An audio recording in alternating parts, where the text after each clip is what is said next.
প্রায় ২ দিন ধরে অপেক্ষায় আছি কবে এই দিনটা আসবে। আজকে একটা ছুটির দিন। তো আমার কাছে এই ছুটির দিন মানে অনেক বড় কিছু। সপ্তাহে আমি এই একটা দিনের জন্য খুব অপেক্ষা সাধনা করি যে কবে এই দিনটা আসবে।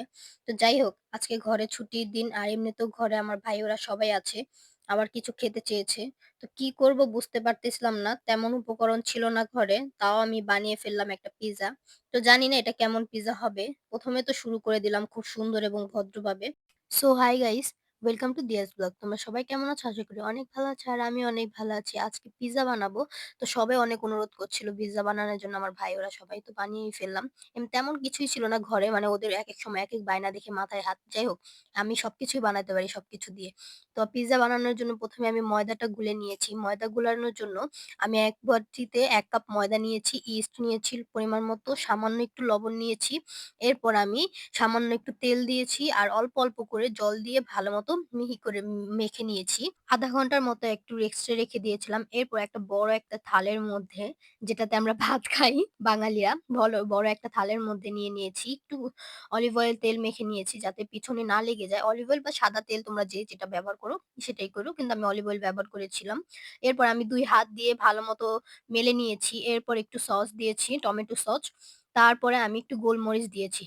যেহেতু আমার ঘরে চিকেন ছিল না, সেইজন্য চিকেন ছাড়াই বানাবো। আর এরকম হঠাৎ, হঠাৎ একেক সময় একেক বায়না শুনলে তখন এরকম করেই বানাতে হয়। যাই হোক পেঁয়াজ আর টমেটো দিয়ে বানাবো। টমেটোটা আমি তেমন একটু পছন্দ করি না, কিন্তু মাঝে মধ্যে একটু কাজে লাগে। যাই হোক এমনিতে আবার বেশি খারাপও লাগে না। এরপর আমি সুন্দর করে একেকটার পর একেকটা সুন্দর করে দিয়ে দিচ্ছি। আর টমেটো সসও দিয়েছিলাম।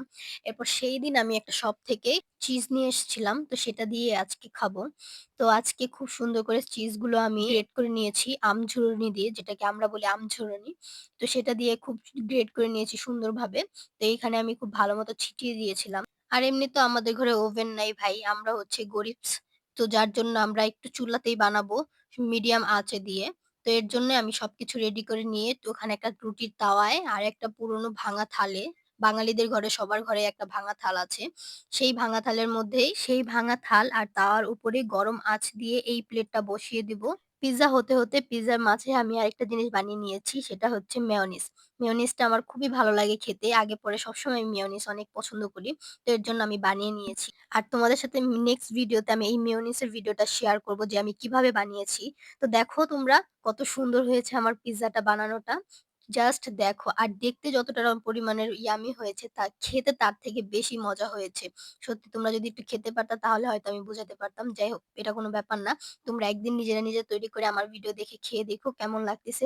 আর মেয়োনিজটা মারাত্মক মজা হইছে। তোমাদের সাথে নেক্সট ভিডিওতে শেয়ার করব। তোমরা খাবে দেন আমাকে কমেন্টে জানাবে যে কেমন হয়েছে।